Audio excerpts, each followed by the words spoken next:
concrete walls. There's a place for us where we could go, where we could be alone. Between city lights, we don't have to hide. I wanna go, do you wanna follow? There's something in the air, I can't explain it, but it's there. Ain't nobody gonna find us in our secret love affair. I don't wanna have to hide no more, it shouldn't be unfair. I wanna go, and I wanna know, do you wanna follow? Baby, do you wanna follow? Come with me, do you wanna follow? Baby, can't you see that? I wanna go, and I wanna know, do you wanna follow? Baby, do you wanna follow? Come with me, do you wanna follow? Baby, can't you see that? I wanna go, and I wanna know, do you wanna follow? I can't understand why we can't hold hands, but they don't know what we have is real love. Aren't you sick and tired of having to hide? I know a place, do you wanna follow? There's something in the air, I can't explain it, but it's there. Ain't nobody gonna find us in our secret love affair. I don't wanna have to hide no more, it shouldn't be unfair.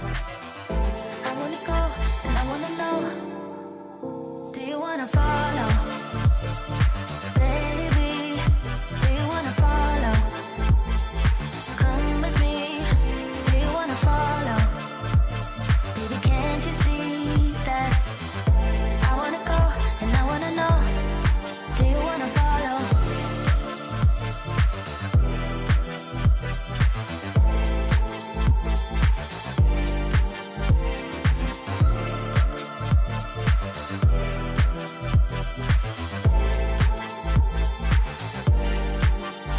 Do you wanna follow? Baby, do you wanna follow? Come with me, do you wanna follow? Baby, can't you see that? I wanna go, and I wanna know, do you wanna follow?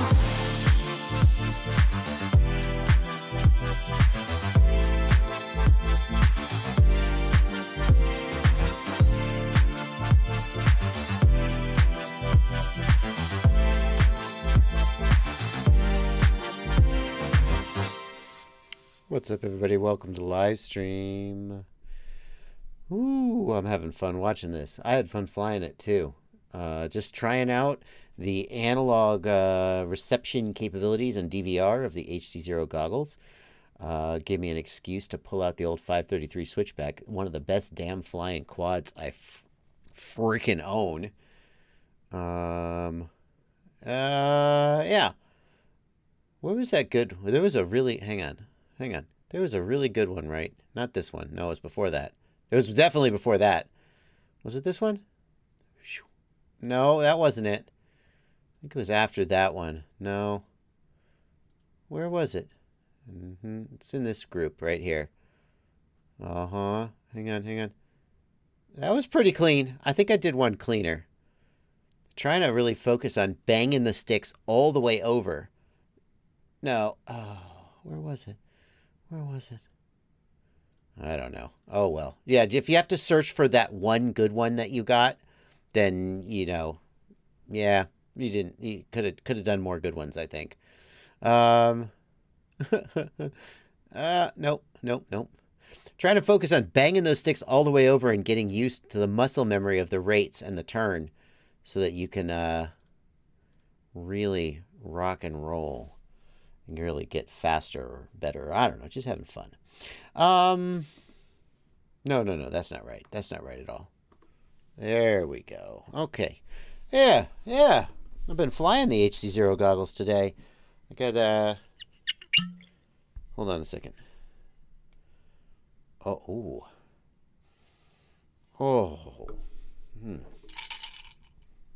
Okay. This bottle of Glenlivet was sent to me by Iriktoft. Now, how full are we going to make it? I think that's good. Yeah, there's ice in there. Oh, you can always add more. Eric Toft sent me that. Thank you, Eric, for the wonderful gift. HDZero goggles. Jeez. They're hang on, I gotta get it. I gotta get it out. Ooh. Oh, by the way, hey, shut up. Yeah. That's my thermal underwear with gym shorts and socks pulled up over the thermals. That's right. You weren't supposed to see that. That's how I dress, motherfuckers. Oh, are we 15 seconds in? Am I going to get demonetized? Sorry. That's how I dress, boys.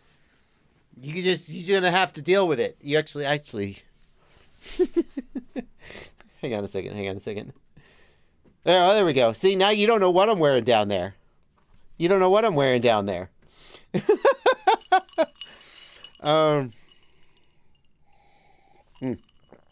Yeah, let me tell you, first of all, before we talk about the HDZero goggles, if you haven't discovered the beauty, the value, the wonder of thermal underwear, get on board, because like no matter how cold it is, having that base layer on underneath your clothes is just like, it probably buys you 10 degrees Fahrenheit.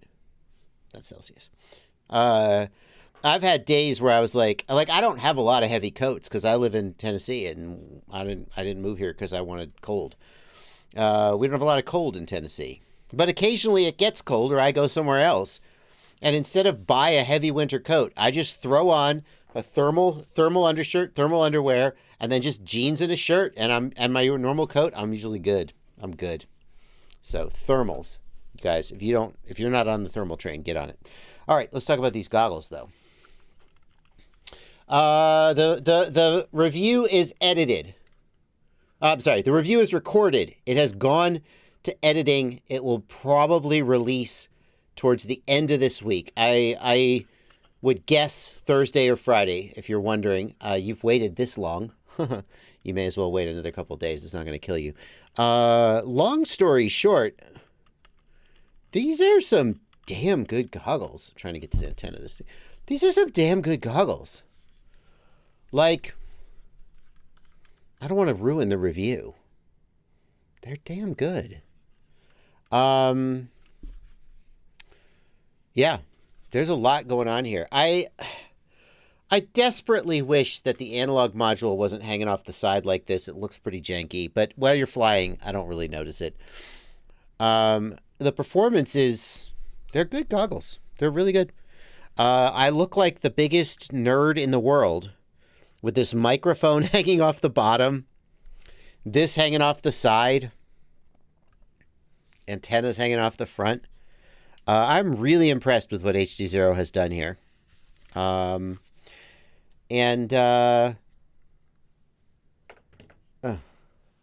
I wish it was like a more, like they did this work here to make this compact with the antennas and the mounting rails for the antennas.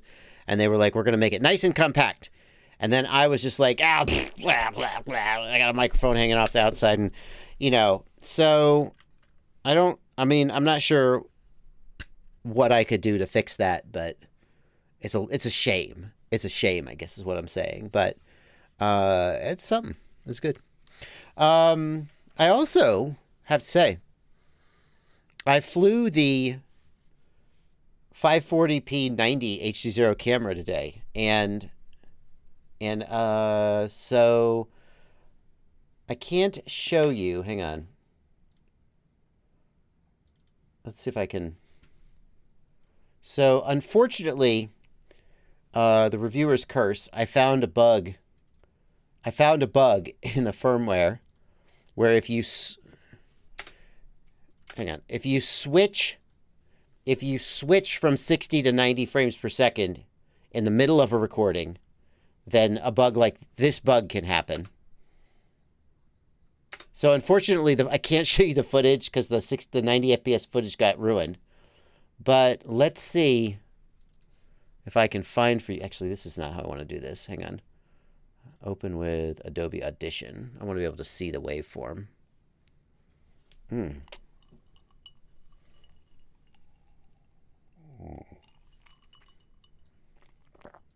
Let's see what we got here.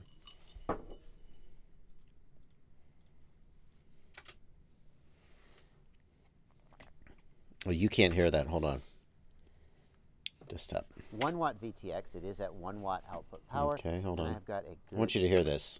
I fly those exact same moves. Okay, that's it. Yeah, hold on. Okay, here we go. So now we're at 540p. So now we're at 540p 90, and I'm going to guess you can immediately see the reduction in resolution.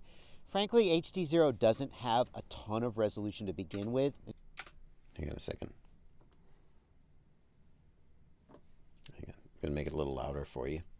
In my opinion, it says it's a 720p signal, and it does have 720p pixels in the signal, but the actual... just bumped my arm switch, just like... Okay, so here we go. Here's me running back up on the porch. Okay, here we go. Gonna fly 540p 90 HDZero 90 FPS for the first time. I am very excited to try this. Okay, I'm flying. Well, the reduction in resolution is certainly noticeable. It's hard to say whether... Oh, it's smoother.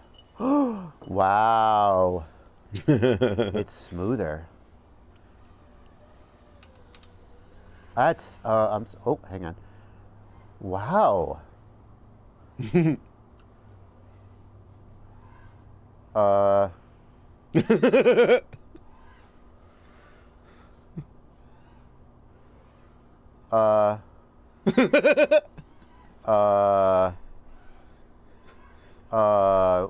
Flip.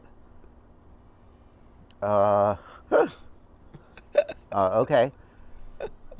Okay. All right. This is the sound of me questioning everything that I think I know. Flip. Well, it's only so far it can take me. Okay, so I had to change batteries. That's the sound of me questioning everything I think I know about FPV video links. I fly those exact same moves. Little flippy flops around that. Okay.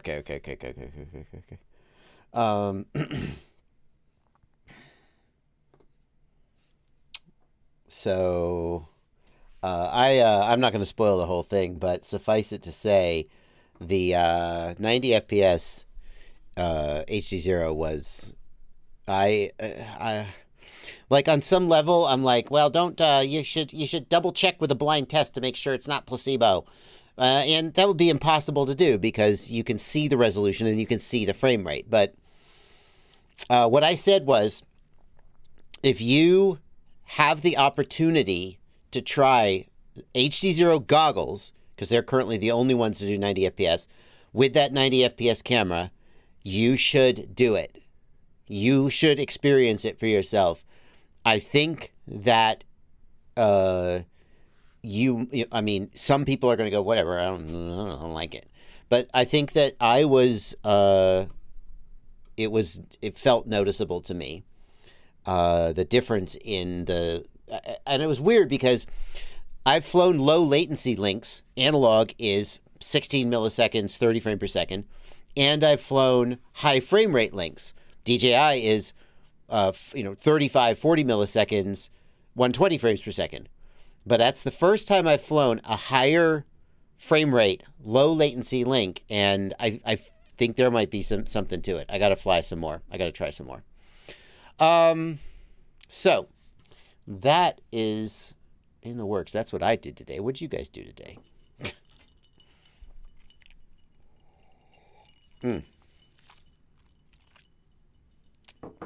So what does 90 frames per second do for you? Asks Poor Boy Channel.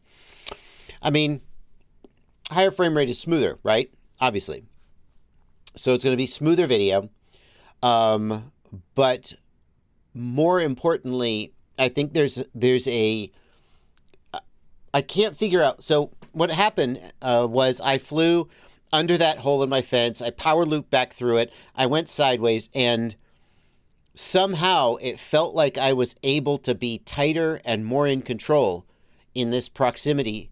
And then I went over to that obstacle in my yard, and I just did power loops and flips through and cuts around. And I got to be fair, this is a completely different, I have this one quadcopter that I have the HDZero 1-watt freestyle in it, and it's kind of like my HDZero test rig. It's not the only HDZero quad that I own, but it's the one that I sort of test HDZero cameras and stuff on. And I don't fly it every day. So, like, it didn't have a GoPro on it, but it's not like it's this bonkers rig. It's just a normal 5-inch freestyle rig. And I felt like I was flying better. That's the bottom line. That's kind of what I'm trying to dance around and try not to say. I felt like I was flying better with this 90 FPS camera and the low latency, whatever, 14 millisecond latency HDZero link. And I hesitate to say that, not because there are people out there who will say he doesn't want to say that HDZero is good because he hates HDZero and he's a shill for DJI or any all the other bullshit. I hesitate to say it because it was literally just like 2 packs. I wanted to capture my initial reaction, whatever it was, on recording, so I could make that be part of the video. And so that was literally my first pack. But it sure felt good, and it felt better, and I don't want to draw a conclusion that it is better just based on, like, 2 packs. But, I mean, here's the thing. Lots of times somebody sends me a new product, a new motor or whatever, and they're like, you got to try this. You're not going to believe this freaking thing. And I fly it, and I'm like, I don't know. I don't see it. And that did not happen with the HDZero 90 frame per second camera. So, okay, enough about that. I don't want to talk about that for the whole stream. We're 18 minutes in. I was pretty impressed, though. So, I really did have this little existential crisis where I was like questioning everything I thought I knew about how latency affects me as an individual. And I'm not sure what I'm going to do with that information, but I thought I would tell you about it. So, here's what's going on, folks. You guys are going to ask questions in the chat. I haven't taken a single question yet, I don't think. I've been just babbling about my own experiences. Now we're going to start taking your questions. Patrons, these are my patrons. This is my Discord server. You can join them by joining my Patreon. I'd love to have you. They would love to welcome you. Oh, that's nice. A little creepy, but nice. I'm going to be reading their messages and taking their questions, obviously. And I will also be reading super chats. So if you guys want to leave a super chat, hit the $ down here. Leave a question in the super chat. I will read those a little bit later in the stream. But I always want to take some questions from the little people. From the little people here. That's a joke. That's sarcasm. Please don't be offended. From the little people in the regular YouTube chat. So let's do that. Let's see. Let's look for a question.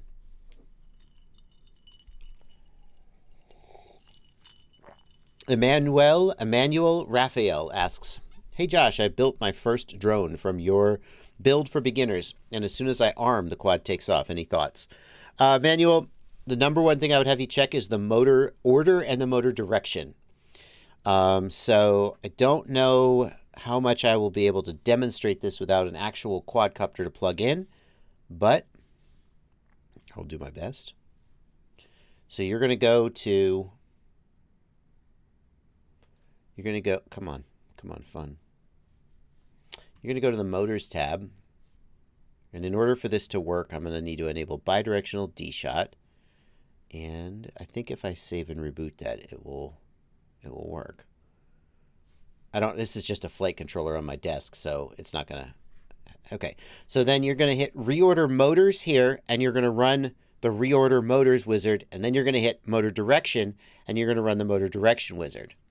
In addition, I think you should also go to the Setup tab and check the orientation of the quad. So hold the quad facing towards the screen hit the reset Z-axis button to reset the 3D model, and then tilt the quad up, down, left, right, and see that the 3D model tilts the right direction. And if those 3 checks check out, I'll be surprised. I'm going to guess that it's one of those things that is causing your quad to freak out. That's my guess. Yeah, come on, join us. Join us. People in the Discord are posting their drinks. They're making drinks. What do we got here? Tortilla silver. Decupure. I'm sipping on Glenlivet.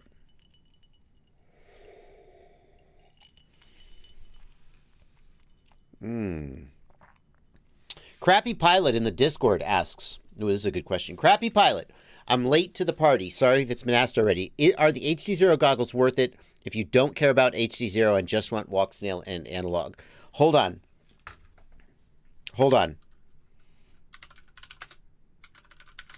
I have to check something.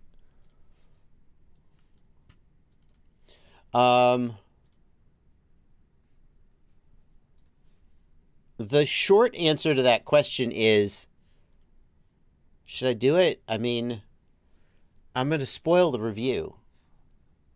The review is recorded. You have to promise to go watch the review, okay? Okay. Just for you on the live stream, I'll answer the question. Yeah, absolutely. Absolutely. So here's the thing. If you care about HDZero, then you need these goggles. Because number one, it's got HDZero built in. It's the hotness. It's the most seamless way to use HDZero. But number two, this is where all the HDZero features are going to come first. Like the 90 FPS mode or the 1080p 30. That's coming to the goggles first, and then the VRX later, if ever.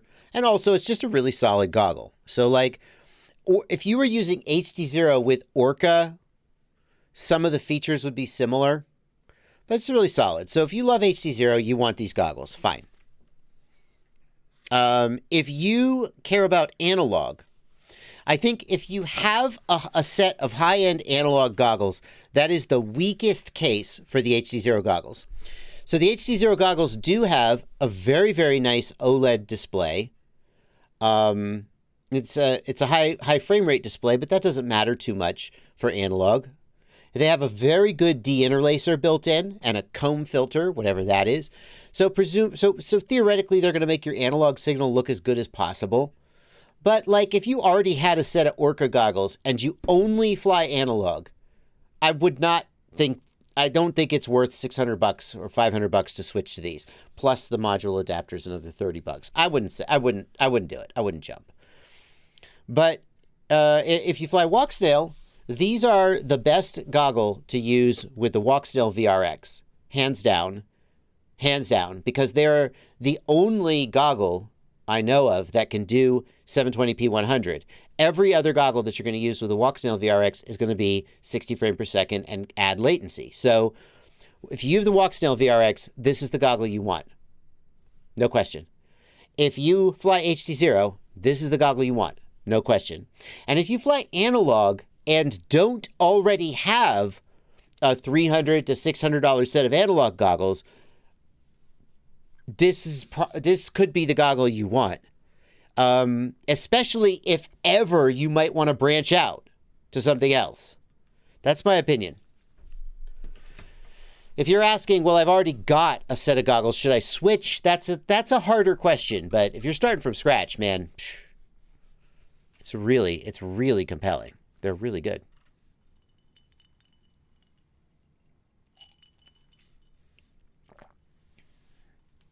Like you could get the SkyZone Skyo 4X. Let's talk about that. And the Walk Snail VRX. Absolutely. SkyZone Skyo 4X, the big thing it's going to have going for it is a 4.3, a large 4.3 screen. These goggles have a 46-degree 1080 screen. That's widescreen. If you are flying a 4.3 camera, like with analog, you end up with a 38-degree field of view. And that's less than a lot of people would like. So if you like a larger field of view and you fly a lot of 4.3 cameras, then the Skyo 4X are going to give you a larger field of view. That is pretty compelling. I think that the Sky 04X is a very good goggle, especially with the new Steady Mix, Ready Mix, whatever they're calling it, receiver, which is finally got their freaking bugs. People are saying that it's really solid. So that's an argument. That's an argument. So, but the Sky 04X is $569, I think. $559, maybe $569. This is a $600 goggle, but it's on sale right now for $500 if you're willing to wait till March or maybe later to get it. I think this is overall a much better goggle than the Sky 04X, especially if you plan to branch out to, like, maybe I'm going to try some walk snail, maybe I'm going to try some HDZero. And I got to say, before I flew the 90 frame per second camera today, I would have said, yeah, HDZero. Yeah, if you're into that, if you're freaky like that, you're into that weird stuff, you HDZero. I think the 90 frame per second camera is going to be a draw for more people than I thought before I flew it. Okay.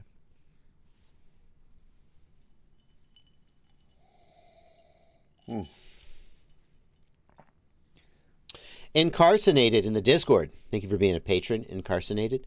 Please explain low latency versus high quality in the DJI system. Incarcinated low latency is 120 frames per second. High quality is 60 frames per second. More frames per second equals a smoother image. In addition, the low latency mode has a latency of about 21 to 25 milliseconds, best case, and then that goes up as you fly further away. High quality has more resolution. By the way, I left that out. High quality is 60 frames per second, but more resolution. Little bit higher quality image. It's not fair to say more resolution. I take that back, because the image is 720p regardless. But the high quality mode has lower frame rate, but like maybe higher bit rate, more bits per frame. I'm not sure how to describe it. The high quality mode has a base latency of about 30 to 35 milliseconds instead of 20 to 25 milliseconds. So it adds about 10 milliseconds of latency. Danzilla the Terrible in the Discord, in the chat, asks what's the polarization on those antennas? So these are the TrueRC X-Air antennas. HDZero, I think most people default HDZero to right-hand polarized. The reality is that HDZero VTXs and goggles don't come with antennas. I don't think many of them, if any of them do, I'm not sure. So you could buy left or right-hand antennas, whichever you prefer. All of my HDZero gear has right-hand antennas, and I think that's true for most people. So.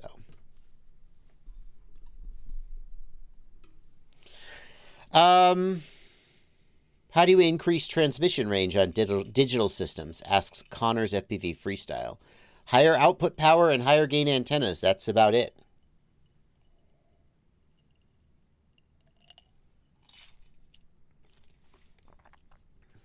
That's about it. Okay. Let's read some super chats. Okay. Let's read some super chats. JWT. Thank you for a $5 super chat. Thanks for showing my goggle picture on the news last week. Absolutely. Thanks for sending it in. And thanks for your super chat. Kevin Sumner. Thank you for a $20 super chat. Very generous. Thank you so much for your generosity. In your opinion, what are some of the most iconic frames, either because of their popularity or design, or especially older frames? Well, that's an interesting question. Iconic frames. Like, for example, this is the Blackout Mini H. Kids, pay attention. This quadcopter frame it is the branch of the evolutionary tree from which every single FPV frame, every single mini quad frame that we fly today came.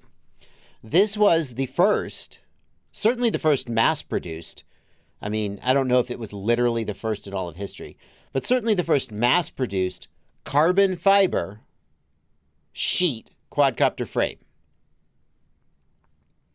The Blackout Mini H. And you can see many of the design cues that we still use today. Now let's dig in on this a little bit more. Notice that we've got, this is what, is this like 1 millimeter carbon, 1.5 millimeter carbon? We've got this sandwich here for the arms, okay?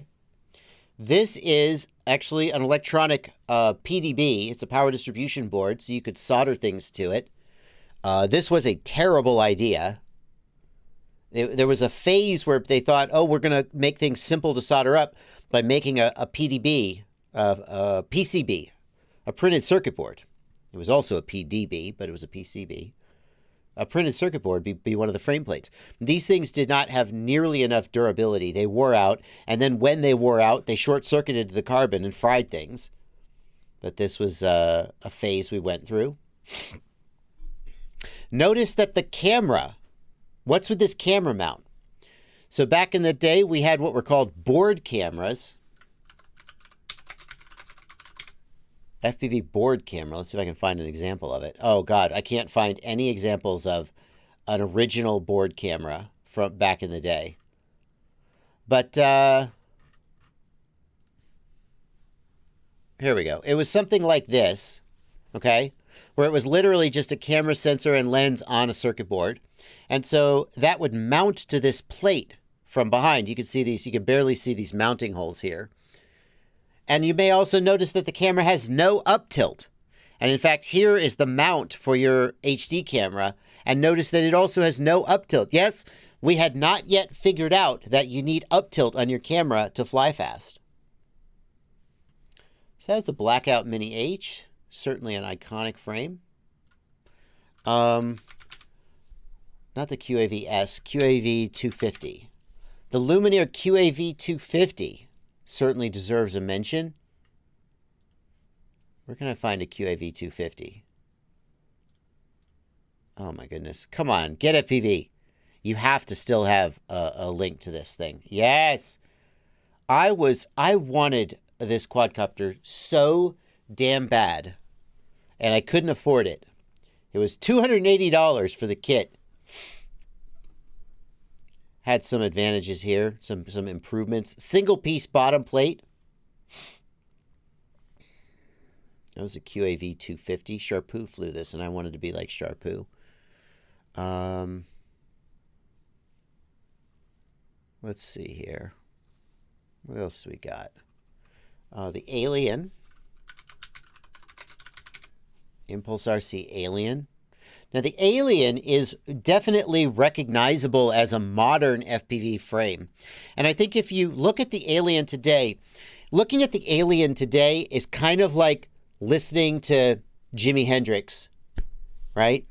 Here's what I mean by that. When you listen to revolutionary musicians from the past, sometimes you think, why was this so revolutionary? Just sounds like rock music. Or whatever.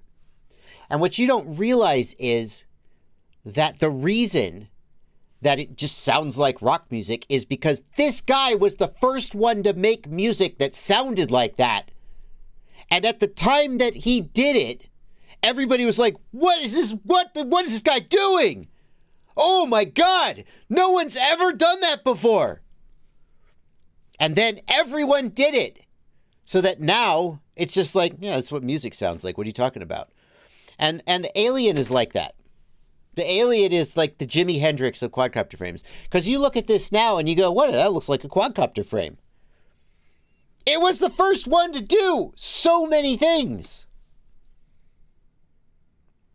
Man, it's a really, really solid frame. Really solid frame. So look at how they've got this plate in here bracing. We got the camera mounting here. The way the camera mounts. This is actually this actually doesn't look like a V1, to be honest with you. Let me see. Let me see if I can find like an assembly video. That's the reverb. What about the original Alien? Like, we're not going to watch a whole build video. We're definitely not going to watch any ads. What do you guys have against lighting? Wow. Wow. Hey, Rotor Riot. You got what? Wow. Coloring on this is a little sketchy. Like, we got these tungsten lights in the background being all red, but then his face is kind of a different color temperature. Anyway, sorry. So this is, in many ways, a precursor of all modern frames, a big step forward when it came out. Anyway, those are, I'm not going to go through all of them. That might be an interesting idea for a video, but those are some frames that I remember fondly and that I think really stand out.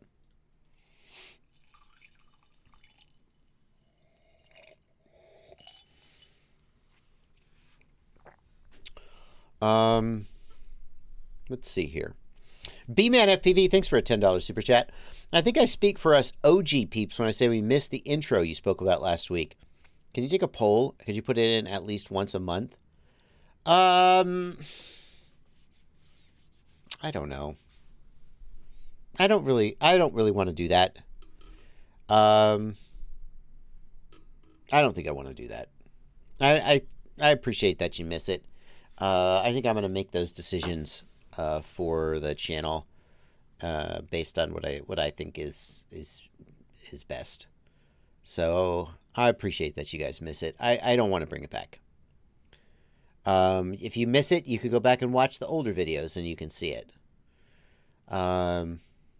It's these decisions about how to write a video and how to edit a video feel, I mean, if you have a big channel, then it's just a business decisions about what's going to get you the most views and what's going to make your viewers the happiest. But to me, at least, they feel pretty personal, and I kind of just feel like doing them how I think they should be done. But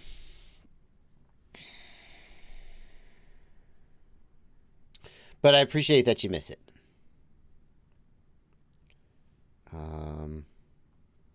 You got to thank Guillermo Nispolo. He was the one who made that for me. Saif Majid, thank you for a £5 super chat. I don't see a question attached to it, but I'll check the chats and see if you have a question.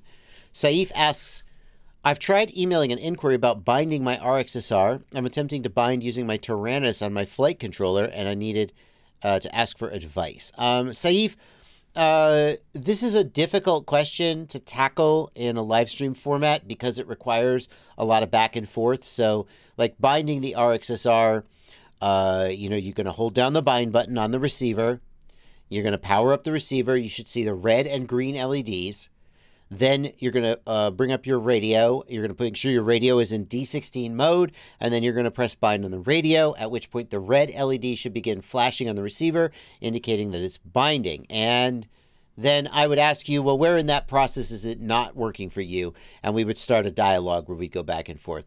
That's pretty difficult to do on a live stream when there's a 20-second stream delay. So I would encourage you to email. You said you did email. My email address is jb@joshuabardwell.com. Anyone can email that with their questions, and I'm happy to answer and help. And I think that's a better format for kind of very specific individual questions that require me to sort of quiz you about your quadcopter in a real back and forth way. Thank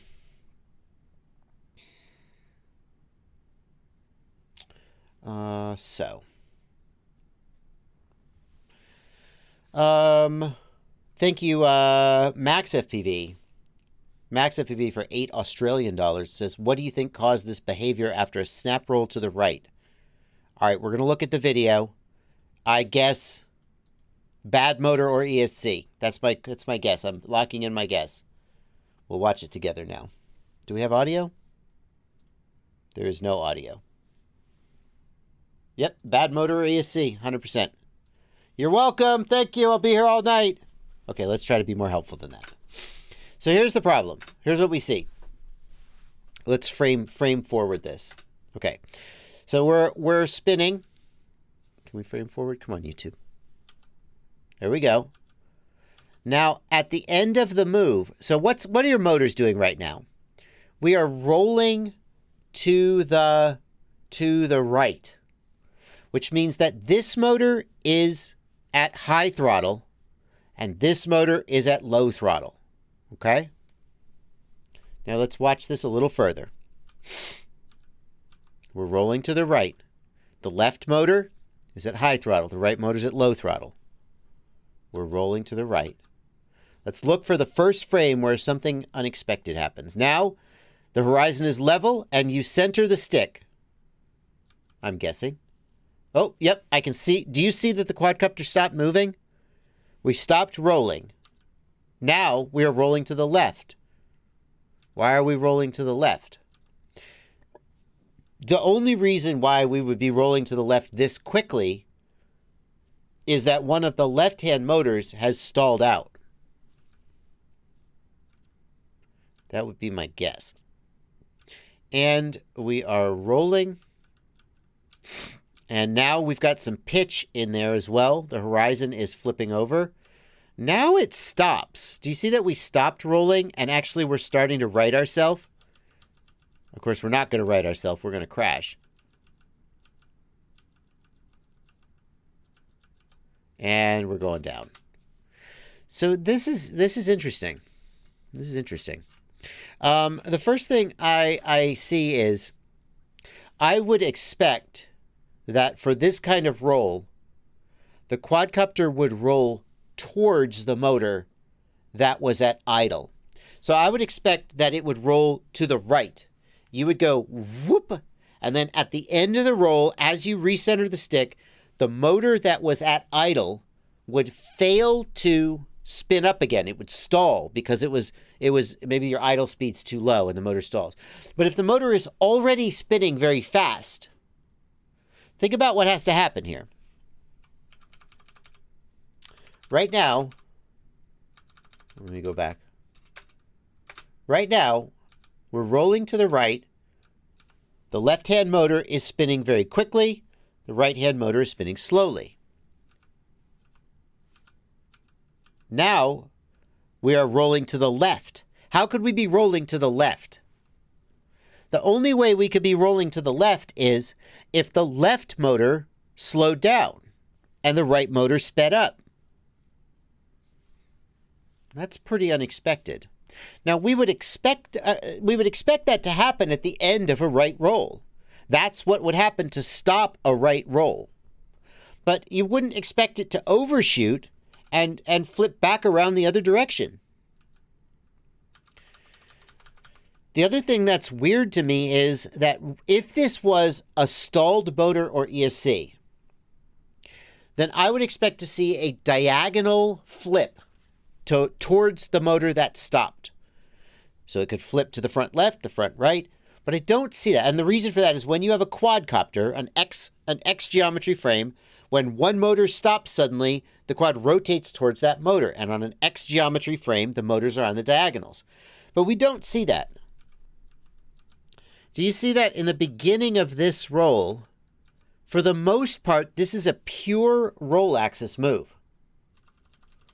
There's very little pitch movement.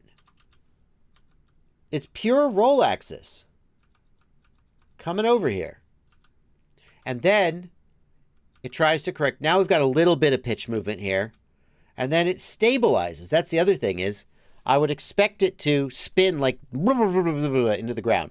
So the motors are still working. The quad is still flying. Now, did this motor stop because you disarmed? I'm going to guess that you disarmed. Yeah. Oh, wait. Whoa, whoa, whoa, whoa. No, you didn't. Watch again. Look at the right hand. Look at the right hand prop. Oh, damn. That motor stopped. It stopped entirely. But you didn't disarm. Because look, this motor's still spinning. Damn. Oh, well, we got it. Now you're disarmed. I mean, we got it. I don't know why. And this is very unusual because normally if that front right motor failed, we would see a roll to the right. And oh, there we go. It stopped. So something happened where that motor freaked out, flipped the quad to the left, and then died. But basically, your front right motor or your front right ESC has a problem. That's the short version. Bonk. There we go. Yeah. There was more clues. We found the clues.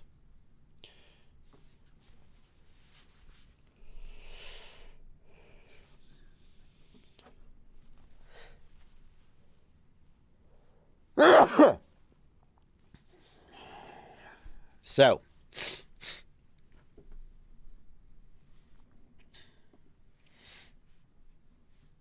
who knows? But obviously the front right motor or ESC has some problem and needs to be addressed. Excuse me. I am Destructive Man. Thanks for a $20 super chat. He says my drink's looking low. I'll refill in a little bit. I don't want to get super sloshy, especially right before bedtime. If I drink right before bedtime, I sleep like shit. So,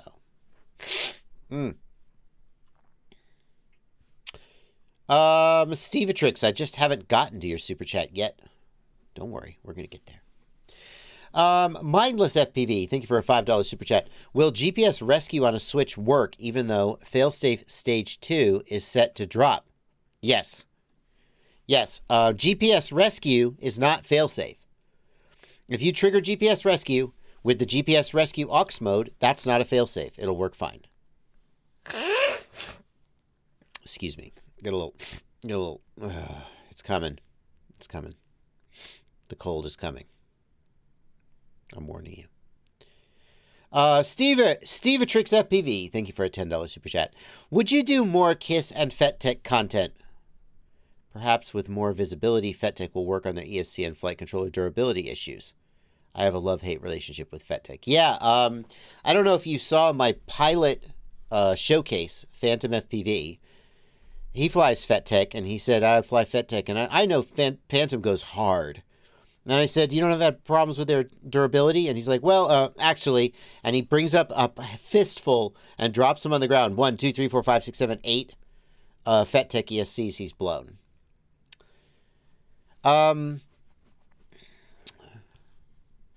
Whether I'll do more KISS and FetTech content is a tough question to answer. I've said before, if you've heard this, stop me if you've heard this, but I decide what content I'm going to make based on two things. Number one, if I am interested in it and I want to share it with you, I'll make content about it. And number two, if people are super interested in it and I'm somewhat interested in it, I'll make content about it, because at the end of the day, you know, I work for you. Doesn't mean I'm a slave to you, but I do, you know, your preferences about what you want to see does affect the content that I make. So I am not super passionate about KISS and FetTech, to the point where I would just be like, I don't care what you think, I'm making content about this, love it or leave it. And I don't think that there is a huge amount of demand or interest for KISS and FetTech content. Now, the KISS and FetTech fans out there hear me say that and get angry and insulted. The people who love KISS and FetTech very much would like me to make content about it, because they tell me, I'm not making this up, they tell me that there is not as much educational content about it as they would prefer. But it's a smaller audience. It's a passionate audience, but a smaller audience, like the KISS Ultra. KISS, I think that KISS Ultra could sell a lot more flight controllers than it does if they made more of them, but they don't want to. And so it's this kind of boutique niche product. But a consequence of that, and what Alex has said is, and I've been trying to avoid naming anybody because I don't want people to think I'm misquoting them. But the gist of it was, I want to have a small product where I can interact directly and support my customers. I'm not interested in selling 1 million units or however many to a whole bunch of people and having the inability to connect with my customers and support them. Okay, I respect that.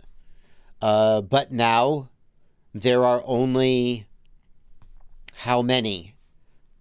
1,000? Tens of thousands, probably, I would guess. There are only how many customers or users. And so, for all the passion that they have, when I sit down to make a video and then I look at the analytics and there's not as much interest. So like the one KISS video I made was where I named the video Ready to Leave Beta Flight and Switch to KISS. And it was about me converting one of my quads. It was a little clickbaity. I will own that, because it implied that I was switching to KISS from Betaflight. And when I guess I probably knew that was implied, and I probably did it anyway, so I'll own that. But it got a lot of views. But what got a lot of views was the idea that I would do something so radical as switch to KISS. I don't think the inherent interest in KISS itself. And when I made other content about FetTech or KISS, just like a basic tutorial, it just doesn't get as many views. And it's not, so I think the combination of a smaller audience and the fact that I personally am not as committed to it means that I'm not likely to, it's not that I'll like never cover it again, but I'm not in a rush to make a bunch of content about it. I mean, like, here's the thing. If tomorrow I could make a video about a new KISS flight controller, or I could do my very first Pixhawk build, I would do the Pixhawk build. I mean, like, I've wanted to do a Pixhawk build on some vague level, like, because obviously anytime I just decide I'm going to do it, I could freaking do it, because I run this company, so to speak. But I've wanted to do a Pixhawk build for 8 months. I had the idea to do a Pixhawk. It was at Rampage. At Rampage, I saw the Pixhawk airplane, tricopter airplane that Sean Morrison built. I was like, that is so effing cool. I got to do one of these. I'm doing it, I said to myself. And, 8 months later, I haven't. So, I would do that before I would be like, oh, let's do another KISS build. I think it would do better on the channel, too. I don't want you to get the impression that I'm just like, I only make content based on numbers. That's clearly not true. Sometimes I make just little weird videos anyway. Let's see here. Thank you for the super chat. Austin Inspired, thanks for a $5 super chat. My Zorro vibrates sometimes when my pitch stick goes past center stick. How do I turn it off? Austin Inspired, there is an option. Oh, hang on. Where is my Zorro? There's an option to vibrate on center stick. You've turned it on and you don't realize that you've done it. Shush now.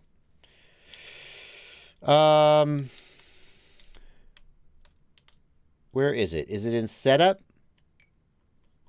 I think it's in setup. Let me look. Center beep. There you go. Yeah. So there's an option in the model setup screen, center beep. And you've turned that on. See? No, you don't see. It's out of focus and it's too bright. But do this. Press the model key. Press the page key to get to model setup. Scroll down to center beep. And then highlight the control that you want to turn the center beep off and click the jog wheel one time to turn it off. That's what you should do. Saif Majid, thank you for another £5. How do I bind the convolute onboard RxSR of the Fireworks V2 onto the Taranis X9D? Currently struggling with this problem. Saif, definitely email me about this. You're going to need to flash the RxSR with the EU firmware because it probably doesn't have it. And that's definitely not something I can walk you through on a live stream.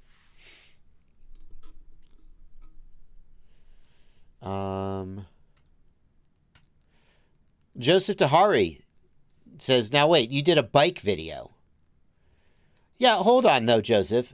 Okay, so number one, I did the bike. So the number one reason I did the bike video, I'm going to be completely honest about this, is is that my wife wants an e-bike that she can use. Well, anyway, it's not important. My wife wanted the e-bike. I'm not saying I didn't want the e-bike, but I wouldn't have done the video. I would have been like, yeah, it's not my wheelhouse. And I said to my wife, I was like, I got this offer. It's like a $2,000 bike. And so that's the other thing is like, if you offer me like a $100 3D printer to do a video, I'm going to be like, thank you. No, thank you. If you offer me a $2,000 bike, I'm going to be like, okay, you have my attention. But I was still going to be like, nah, not interested. And I said to my wife, I was like, you know what? Do you want this bike? If I got this bike, would you ride it? And she was like, yeah, I want, yeah, do it. So like, okay. And then I was like, I'm not going to review this bike because I don't know about e-bikes. I'm not going to do a review about a product I don't know shit about.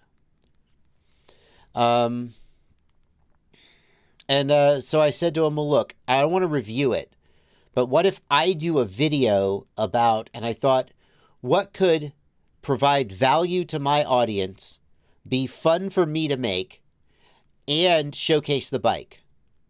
I was like, I got it. We'll do a video about Cinewhoop chasing, and we'll edit a Cinewhoop reel. And so that's just a win-win. And in fact, the analytics on that video, let's take a look. We'll take a look together. Ooh, this is risky. I'm going to look at them before I show them to you. Okay. The analytics on that video are quite good.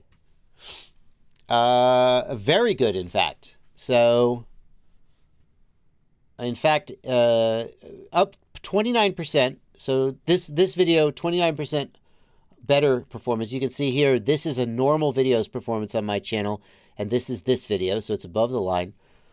In addition, it's fun that it kind of looks like it's going straight up and not quite leveling off, although it's hard to tell.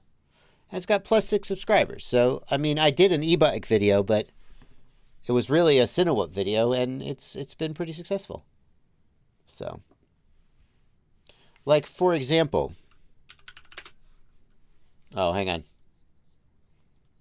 I have somehow, where is this?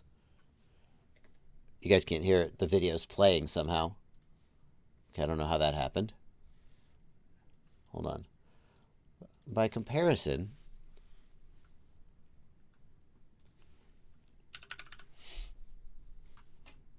oh, that video probably did pretty well too, to be honest with you.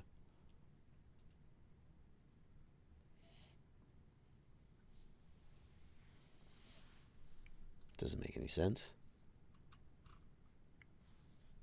So by comparison, does Kiss Ultra fly better than FetTech G4? 12.7 thousand views in a year. I mean, that's just not a video that screams, people want more of this, repeat this content. Let's see this one. Ready to say bye to Betaflight. This one did pretty well, if I remember correctly. No. See?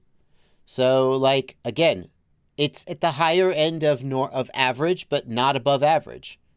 50,000 views in a year. It's not bad. But again, not telling me people are hungry for more of this content. Kiss Ultra FC. Supposedly the best freestyle FC today. I flew it. Let's see here. Hang on. Where's the analytics? Nope. Again, 28.8K views in a little over a year. Not great. So anyway, I don't want to harp on that, but that's when you see me not rushing to make more content about Kiss. That's part of the reason. Part of the reason is that I'm not as interested in Kiss and FetTech as I am in Betaflight. Not because I'm driven by the stuff that I see people using and that I want to use. And the fact that you can only get a Kiss flight controller from one source, it's not 100% true for FetTech. I'm not sure about that. Do they license to third parties? Whereas Betaflight flight controllers, there's just a bajillion sources for them. And it means that there's always options for people to get into it. I think that really affects it. Anyway. Kojo FPV, thanks for a $5 super chat. Thoughts on the new FetTech Alpha stuff? Oh, no, I have no particular thoughts about that. I haven't tried it. And I kind of don't want to spend the next 27 minutes talking about kissing fat text. So I'm going to move on. Super Deluxe, thank you for a $10 super chat. I'm doing push-ups while you stream. Who's the lazy fatty now? Are you Super Deluxe? Are you? Are you? I can check Super Deluxe. Super Deluxe and I are in a fitness tracker social group. Oh my God. Wow. 30% recovery with 4 hours and 42 minutes. How did I get 4 hours and 42 minutes of sleep last night? The fuck? 4 hours and 42 minutes of sleep. That's trash. Okay. Wow. With a 30% recovery. Jesus. That's bad. All right, Super Deluxe, let's see what you got, man. Let's look at our strain for today. I'm still beating you, Super Deluxe. My strain today is 5.9 with 1,429 calories burned, and I haven't done shit today. You're at a 4.2 with 1,009 calories burned. Don't come at me. Don't come at me, bro. You better do some, you still have another 3 hours to get some cardio in. Meanwhile, Steele Davis has 2 activities today. He has 2 activities today. He's at a 17.8 strain and has burned 2,888 calories. So, Mr. Steele is super fit.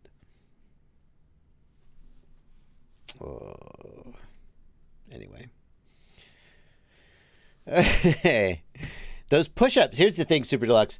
The push-ups don't increase your exertion. It's all based on cardio. Cliff Field, thanks for 100 New Zealand dollars. This is a guilt-based super chat. Oh, I'm sorry, 10 New Zealand dollars.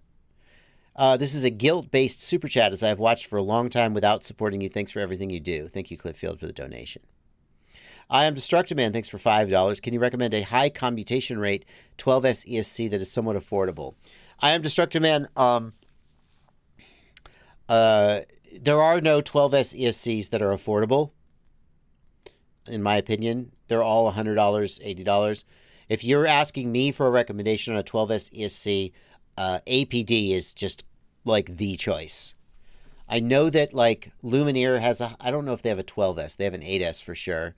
I know that iFlight has started making some high voltage ESCs. I think they're still new enough that I'm not sure I would 100% trust them.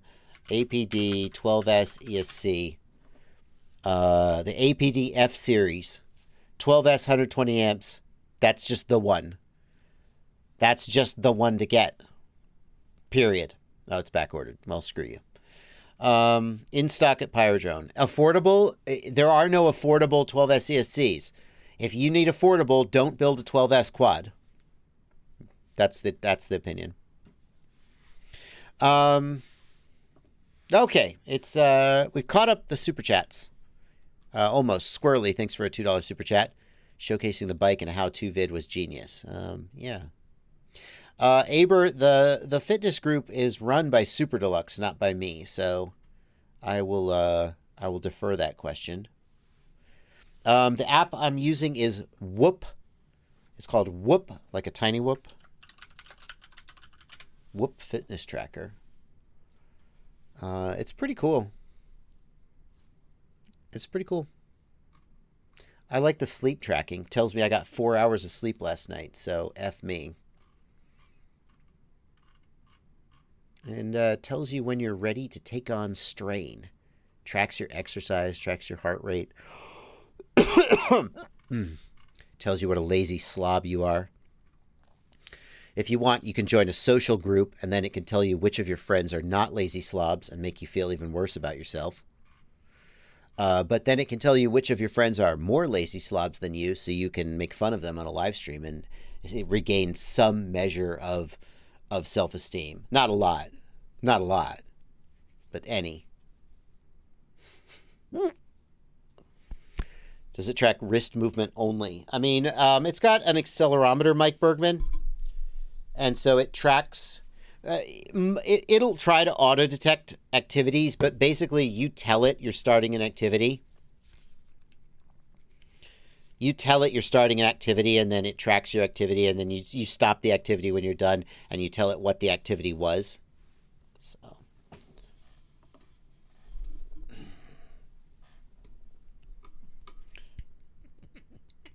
Mr. Camps, does Castle ESC make like D-Shot ESCs for multi-rotors? I think Castle makes good ESCs, but I have the impression they're more for planes. Then I don't know if they have like D-Shot support, high PWM rate, and so forth. Yeah.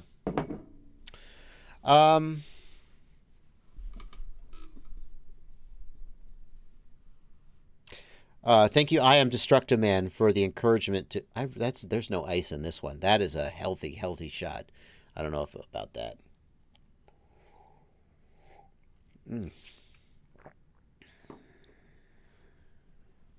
Daniel Quiros, thank you for repeating your question. I noticed it, and I missed it.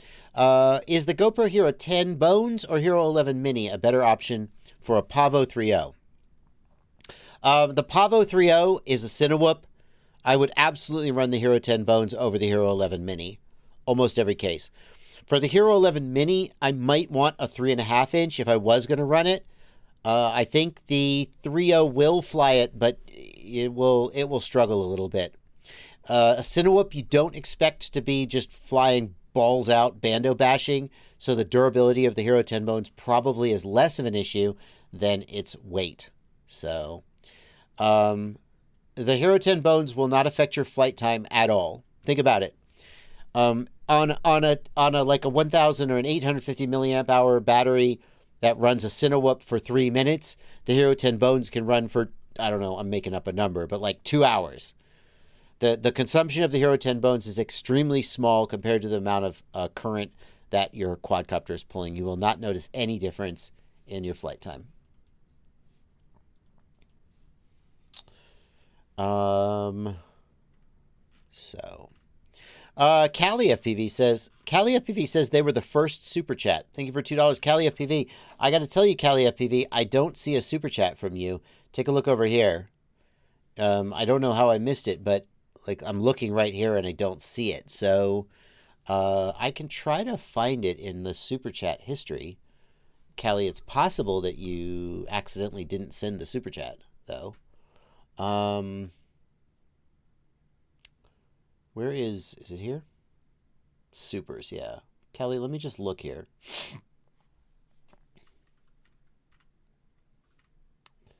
Yep, I see you, Callie. I don't know why you're not showing up there. Let me get this super chat, this $5 super chat from Callie FPV.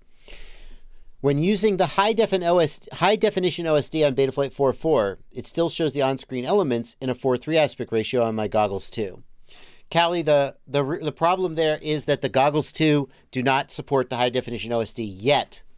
However, I am told that the Betaflight devs are actively working with DJI engineers, like they're in communication and they're working on it. And I was told today, this is not an official announcement, but I'm gonna spill the beans. I was told that they hope to have that finished by the release of Betaflight 4.4. In other words, very, very soon. So right now, you cannot do the high-definition canvas with Betaflight 4.4 and the Goggles 2. The Goggles don't support it, but they will. They're working on it. It's coming. You just got to wait it out. Okay. What are the chances of you doing a head tracker build video? Thank you, LoxFPV, for a $5 super chat. Like, what would that even be, LoxFPV? Like a head tracker with a gimbal, like so the camera looks around? I think that there's basically zero chances of me doing that unless and until I one day perhaps do a Pixhawk build. Because on an FPV drone, I just I did that Medlin drone video. That wasn't a build video, though. That was really more like a setup video. Medlin drone uses a head tracker for pitch. So there's that.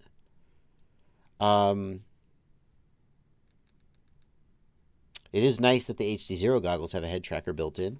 Makes that a little easier.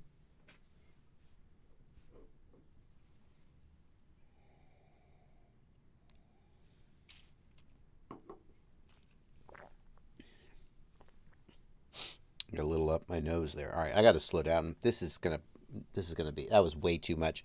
I have a real problem now. I poured out this much Glenlivet, but I don't want to drink all of this before bedtime and the end of the stream. So I don't know what to do because I mean, I can't pour it back in the bottle, but I also can't throw it out. I'm really torn. Any suggestions in the chat for what to do with that Glenlivet other than just swig it? I will be open to it.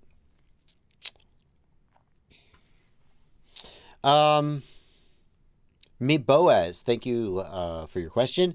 My Tiny Hawk 2 Freestyle VTX doesn't work after 5 feet, then it's static. I unlocked the VTX and it still didn't work. You said you'd help, little ones. Me Boaz, I absolutely do and will help little ones. I guess you're the little one. Don't talk about yourself that way. You're not little. You are just as big as anybody in the room, and everyone's questions get my attention or lack of attention equally. Regardless, me Boaz, if you don't get an answer to and anyone, if you don't get an answer to your question on the stream, you can always email jb@joshuabardwell.com for help. If you've unlocked it, the next thing I would check is whether it's in pit mode and whether your VTX table is correct. It sounds like because you lose range after just 5 feet that you're in pit mode. And a bad VTX table or an incorrect VTX table can fix that, can cause that. The best thing for you to do is email me so we can discuss it and I can look at your like right now I would say, can you send me a picture of your VTX table? Well, we can't do that over a live stream. So, me Boaz, go ahead and email me, jb@joshuabardwell.com, and we will take a look at it.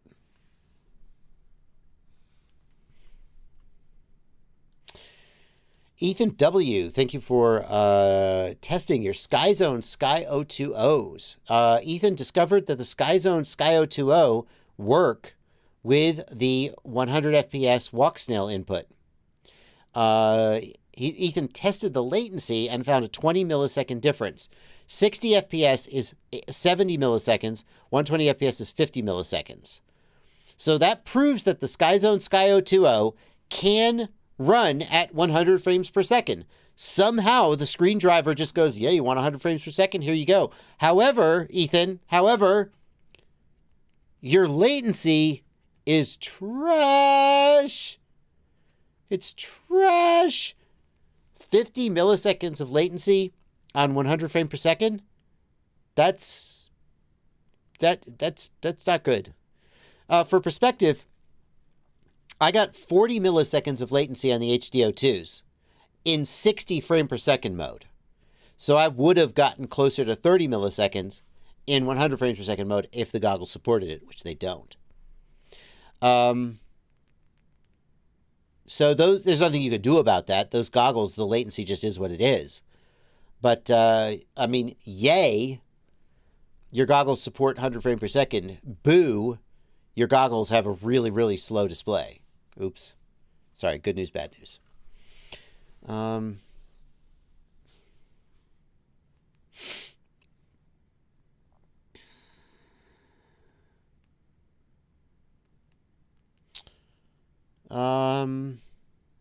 Let's see here. Cree Rome wants to know, what's a good FPV analog goggle?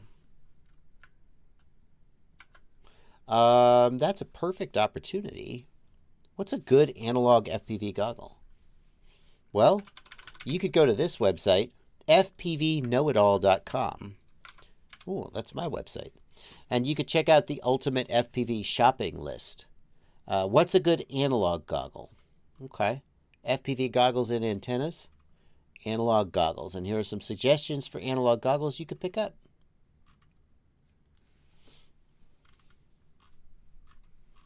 Yeah. So, just some text about, what makes this goggle stand out at various price points. Got to get the HDZero goggles on here. For sure.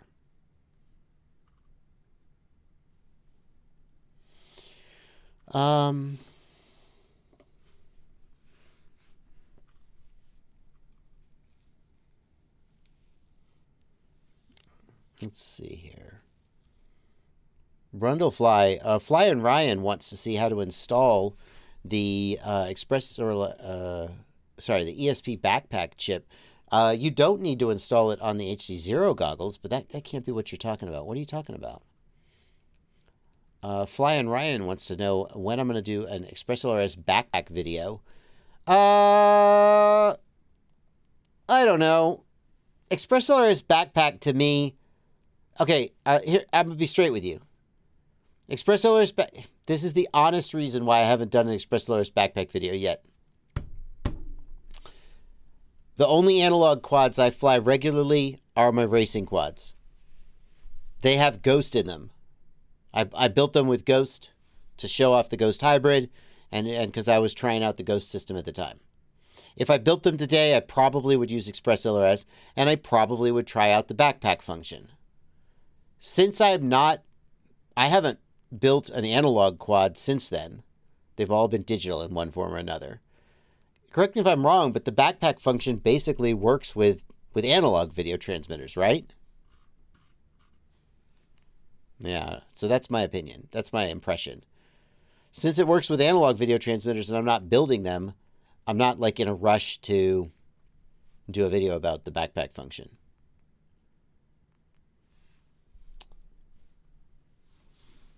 Maybe, I mean, it's on my list. It's somewhere on my list. I know that I haven't done that, and it's a thing people would be interested in. But that's why I haven't done it yet. That's the true reason.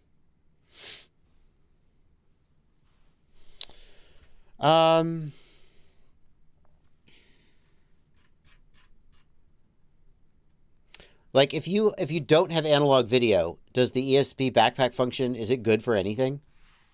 What does it do? Backpack works with HDZero. That's fair. That's fair, John Goblin. That's true. HDZero, it can do the channel changing. That's a good point. Of course, the HDZero goggle has it. The backpack function with HDZero goggles does work with analog and HDZero. However, I thought that it wasn't working, but then Madstech just released a video about it, so I guess it is working.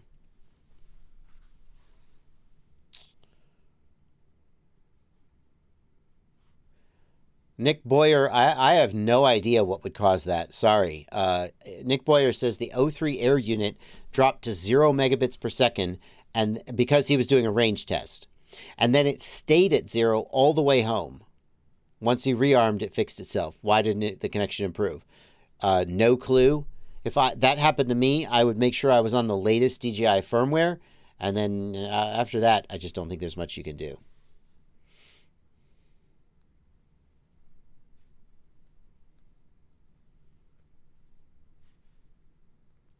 Is HDZero kind of like the analog of digital systems? Yeah, that's fair. I think that's fair.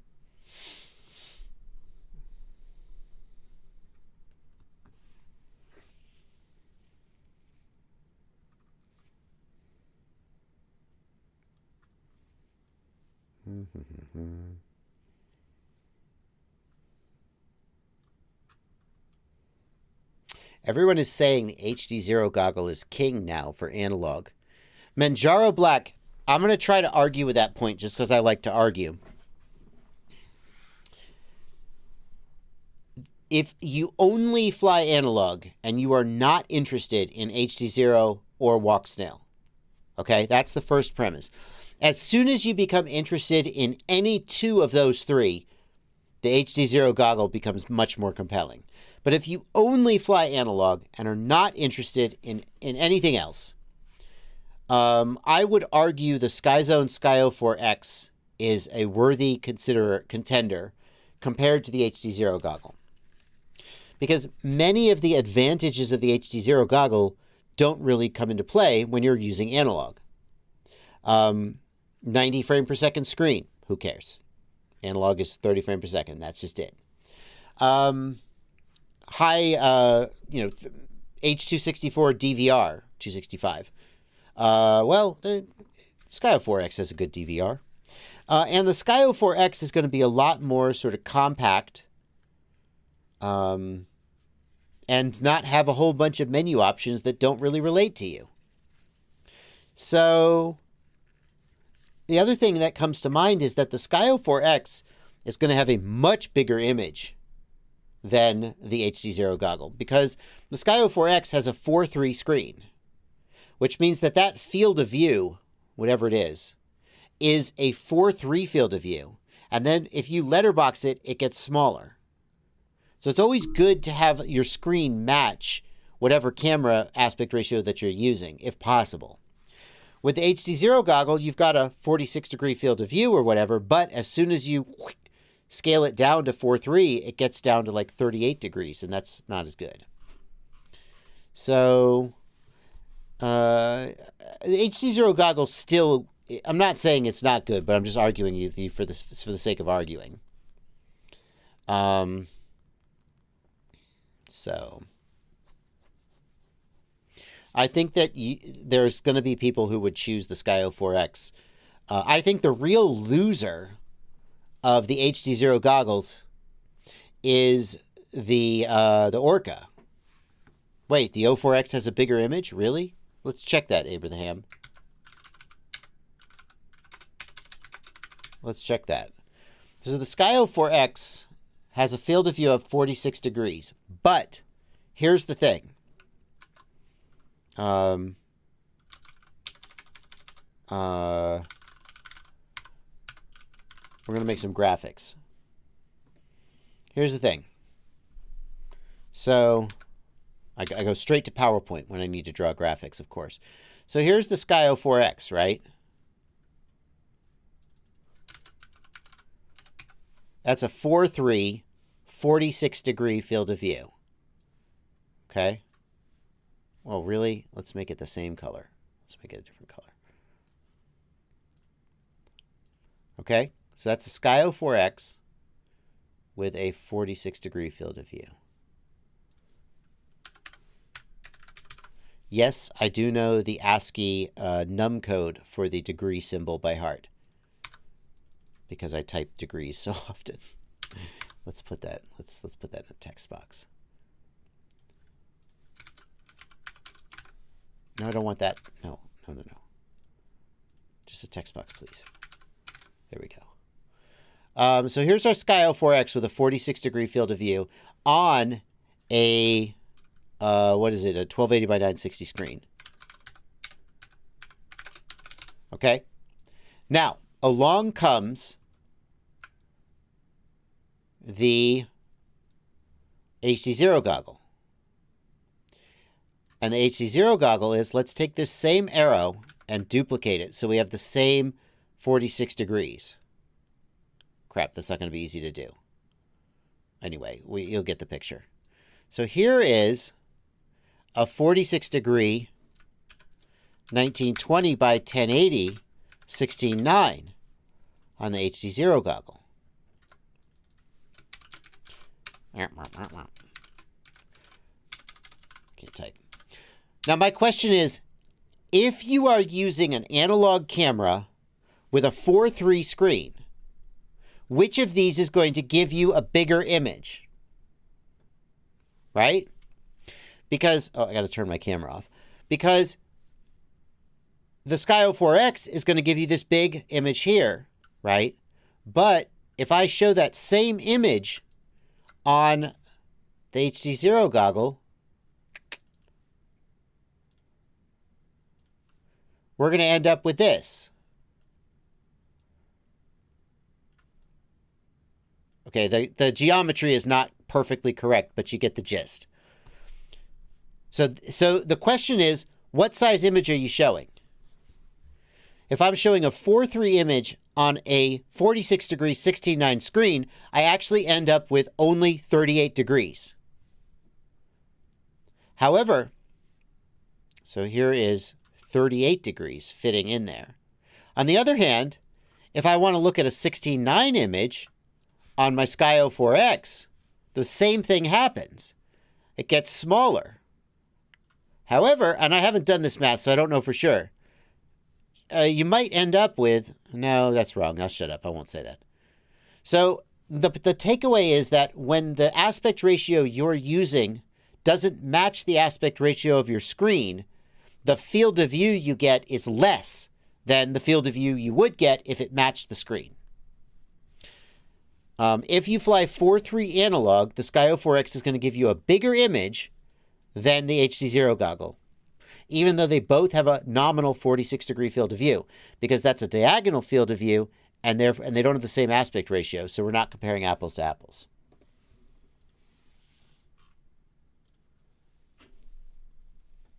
Why isn't the 4.3 image scaled to widescreen? That's just not how the goggles handle it. I mean, they could stretch it, sure. That's not, I mean, I'm not a fan of that. They would usually letterbox it. Now, if you're thinking of doing the math to check this for yourself, bear in mind that this is not a linear 46-degree field of view. Rather, hold on, it is three-dimensional.